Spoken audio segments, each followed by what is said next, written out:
Hello, my name is Hunter White, and just recently I took a trip to Berrien Springs to the Compton Traditional Bowhunters Rendezvous.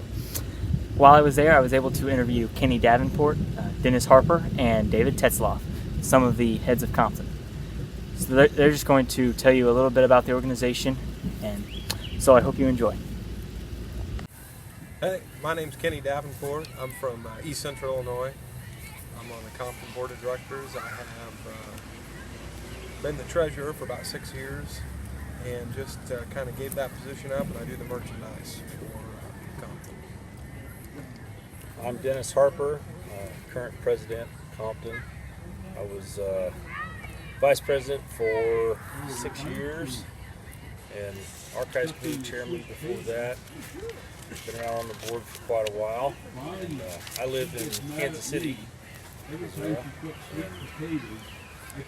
What else was I supposed to say? Well, you're the president. Oh, I'm the president. I think I said that. I don't think you did. Oh, maybe. I think I he did. did. I think I He did. said Current president. Sorry, he's the president. That's okay. That's somebody keeps me in check here. So, and then this young man here. I'm David Tetzloff. I'm the new guy in Compton. I'm not a board member. I edit the magazine. It's a big team effort. It's a real pleasure to work with this guy. I think what a lot of people need to know is the core of this group and the membership, but it starts with the board and the leadership.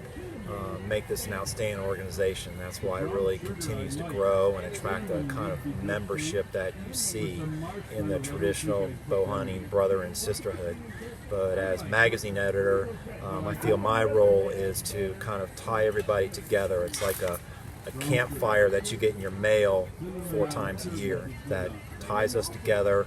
It has articles, it has pictures, it has sometimes opinion, interviews, and it's just a good way because people are really members from all over the world, not just the United States. So it really kind of brings this all together for everybody 4 times a year. I feel like I've got this accountability and responsibility to help continue that along.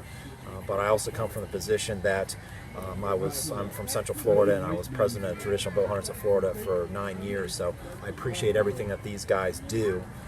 On the level they do. I mean, I put on a shoot that attracted 400 or 500 people. They attract a shoot that brings a couple thousand people. So I respect what they've been doing since they started Compton for the number of people and the number of interesting activities that go on for everybody. I mean, this really is a family event, and that's what a lot of people need to understand. This is a place to bring your whole family and enjoy a weekend. Alright, so I'll start the questions, and we can just answer them left to right. Sure. And some of them you can answer together as a group. So, how did you get involved in traditional archery? Dennis? Oh, somebody asked me that the other day, and one of the things that Compton is about is promoting traditional archery to youth, and mentoring people, and that I'm a product of that myself. I was in high school, and one of my buddies was all excited about going home that night and shooting bows with his dad. I said, man, I've always wanted to shoot a bow. I shot him in junior high, in PE class or whatever. He said, well, come over, we've got an extra bow.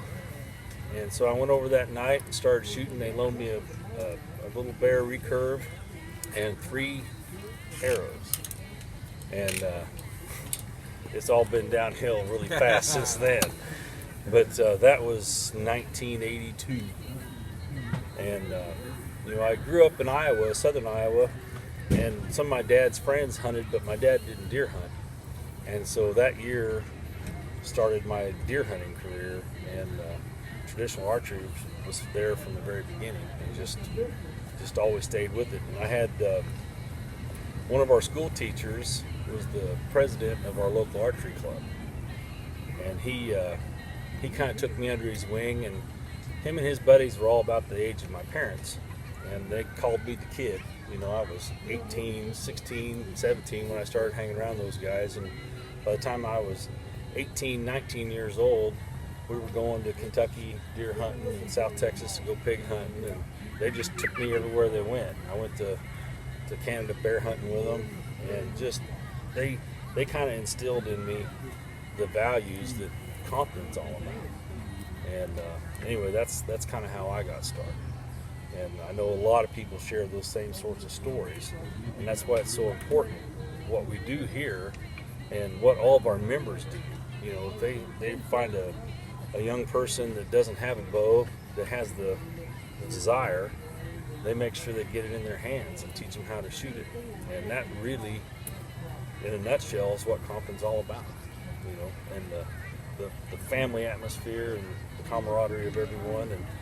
And I'll bet if there was a young person or anybody really walking through the campground talking to people, or just standing up there in the tent wanting to learn how to shoot a bow, somebody's going to grab them and take them out to the practice range and get a bow and an arrow in their hands and start flinging arrows. You know, so that's how a lot of people get started. That's how I got started. What about you guys? Dave Jarvis was a good friend of mine. I started off shooting recurve, whatever we had in the closet when I was young at hay bales and whatever. But then when we started hunting, I mean, I just automatically went to compound. It didn't even really occur to me to ever continue to shoot traditional archery equipment. And then we were at a deer camp, and I was with my buddy Dave, and he's like, man, just shoot it, just pick it up. And, you know, he literally put it in my hand, and I pulled it back, and I was like aiming it like a compound and holding it back, and I started shaking. Of course, they all started laughing at me, but anyway, once you let the first arrow fly, and then once you get figured out what you're doing, you get that feeling back like you were in the yard again, shooting at hay bales, and then you remember what was going on with it. Then came up here a few times, and once you see past just the shooting the bow, once you see past that, and you see everything that's involved here, and people, and the passion that they have for it, it's just infectious. And the next thing you know, found myself on the board, which I don't know how that happened, but it happened. But And we're glad. But I'll say, you know, all it really is putting a bow in somebody's hand who hasn't shot any traditional equipment before or hasn't done it in a long time. If you can do that, generally they're hooked right away. So that's what happened to me. That's what happens to all kinds of people who come up here. If they've never shot a bow before, and they come up here, and it doesn't matter. If somebody puts a bow in their hand and they go out and shoot it, they're immediately hooked. They're coming back next year, and about the time they get home, they're making plans to come back the following year. Oh, yeah. For the most part. So that's me. David? Well, I'm almost 57 years old, so I grew up in a time where there were no video games, and you cannot keep our posse indoors. You know, we were outside, we were cutting limbs and shaving them into spears, we're shooting wrist rockets, we're throwing rocks, we're shooting fiberglass Shakespeare bows at hay bales in the backyard.